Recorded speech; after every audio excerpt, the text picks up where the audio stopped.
have. It's not the best of views. We've got a hill to the south of us here with some houses that are taller than us.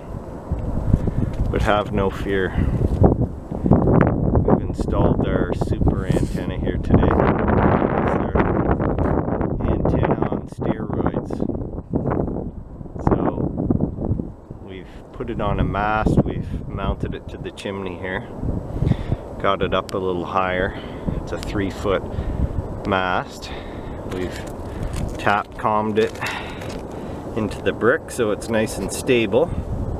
And then we've tacked the cable down and ran it inside. So I'm just going to show you what kind of reception we're getting here.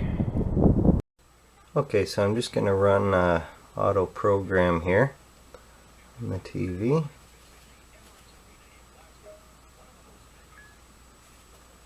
We'll see how many channels we get here.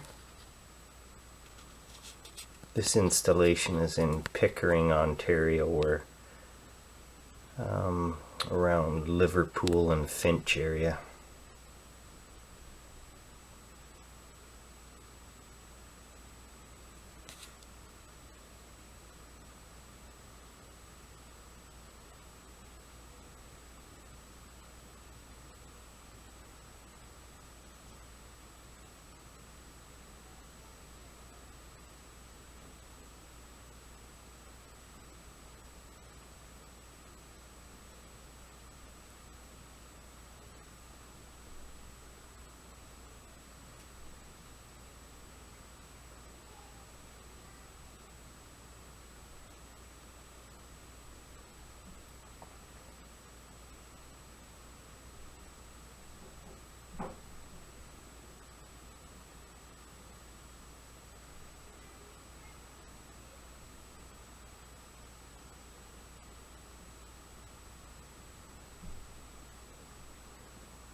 There you go, we've got 28 channels that we received. This antenna doesn't not have a amplifier on it, it's just a straight cable from the antenna right to the TV. So that's what kind of reception you can get in Pickering and using that antenna that we use.